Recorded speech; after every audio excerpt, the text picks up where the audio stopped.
They told me I couldn't afford college while posting champagne and sunsets from a luxury cruise. I kept working, saving, and then I made a single call that turned their vacation photos into the proof the school needed. What followed was careful, legal, and quietly decisive forever.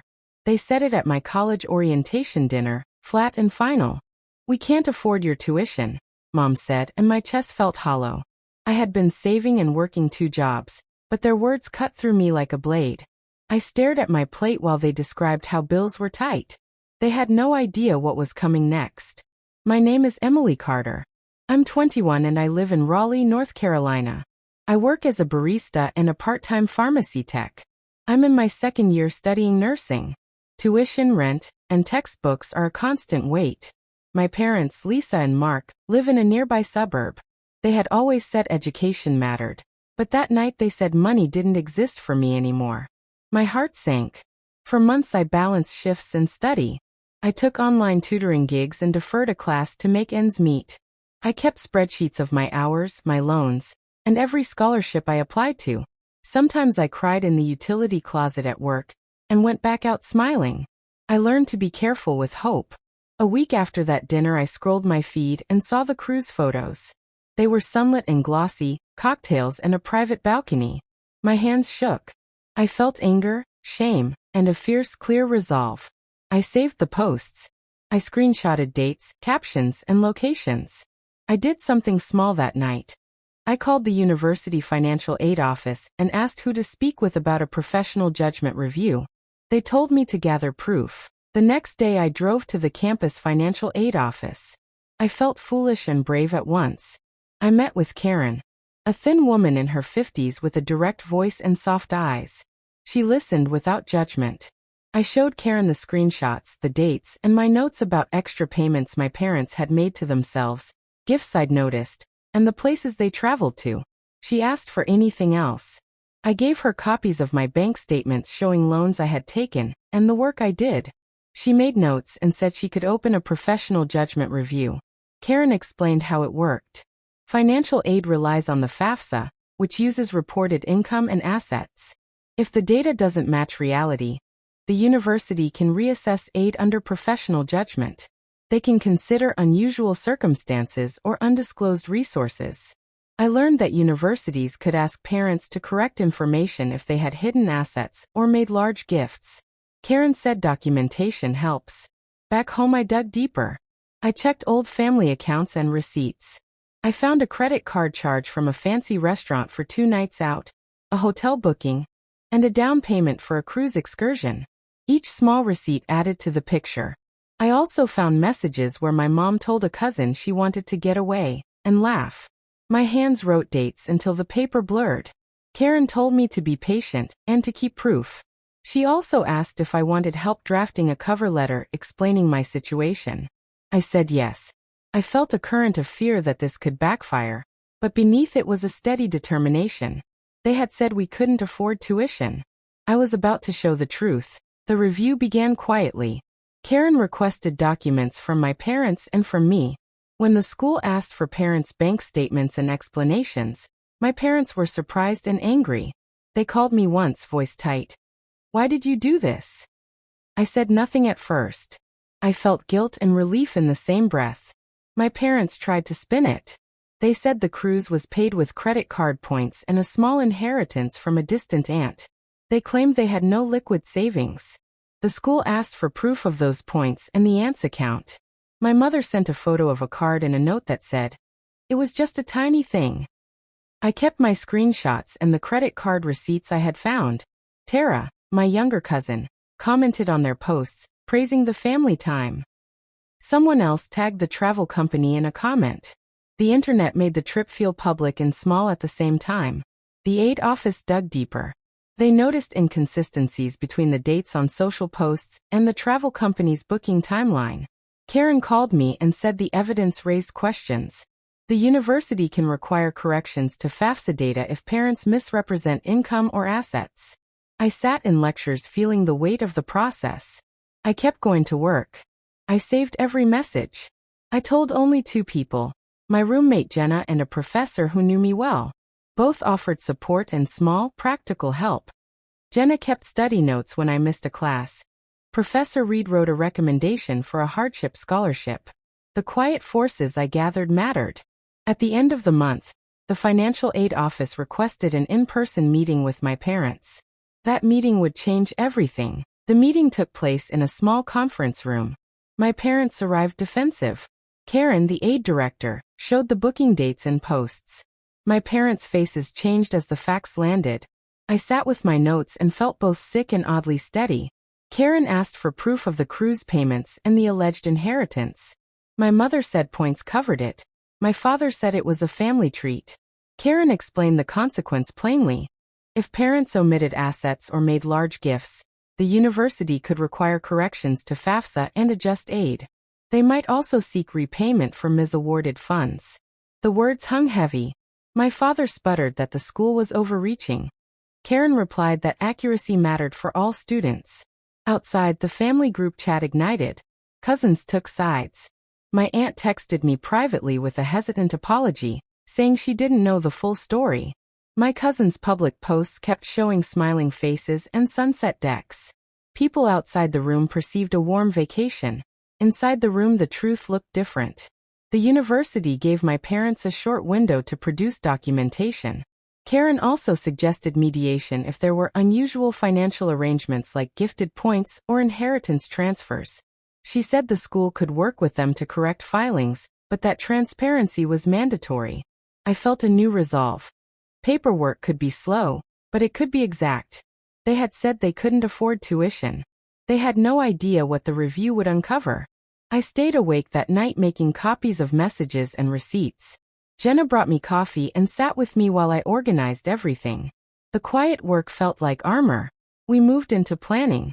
Karen recommended steps and possible outcomes.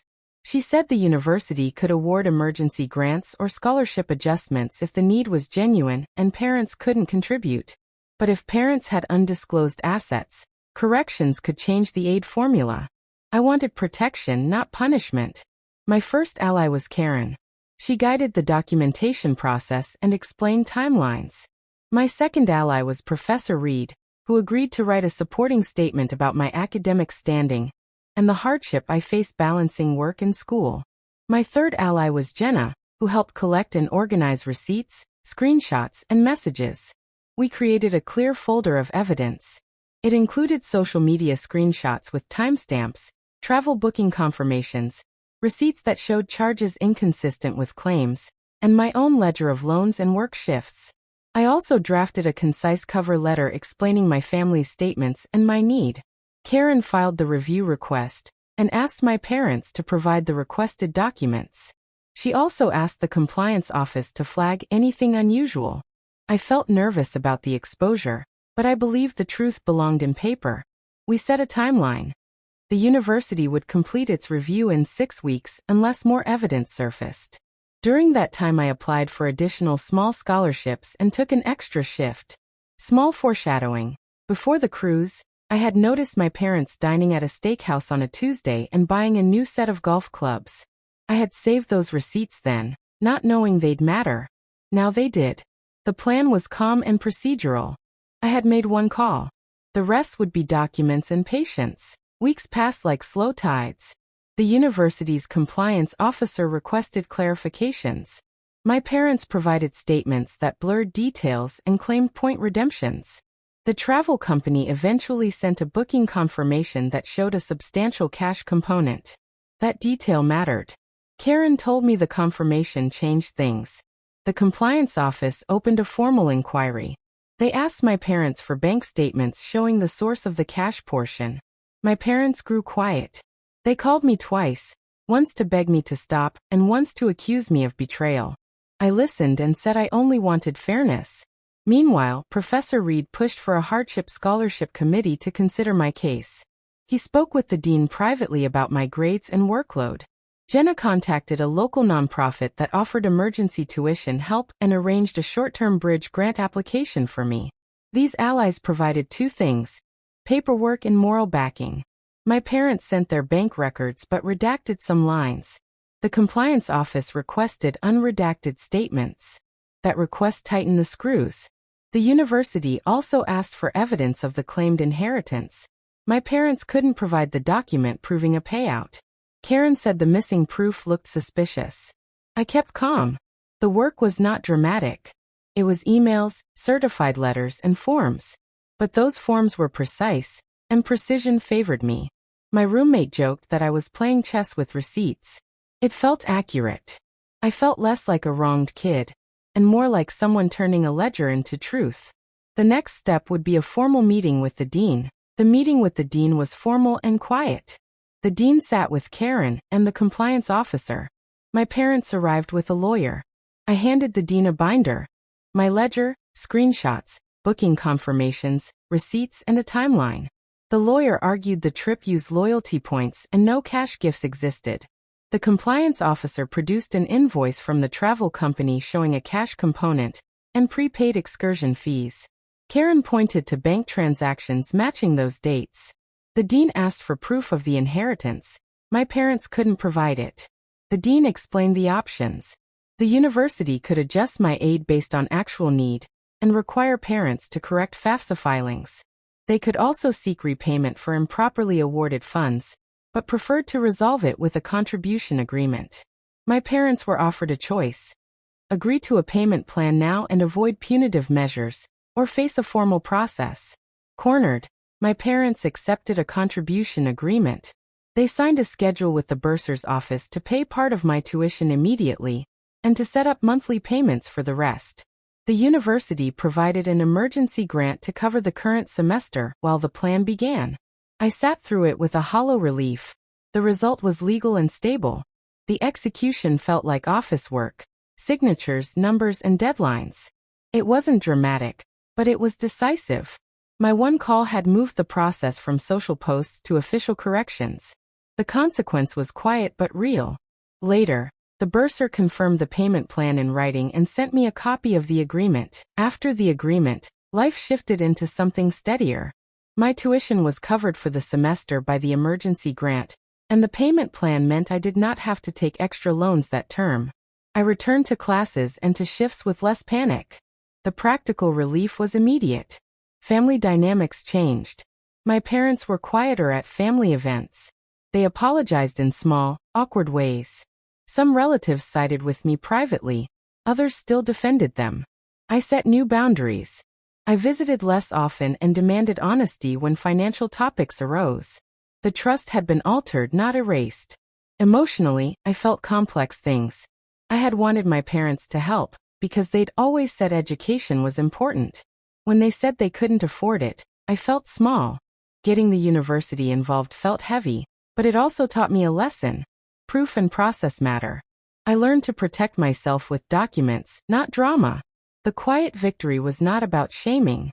It was about holding people accountable so I could continue. The university's decision had been measured. No scandal, just corrected paperwork and a plan.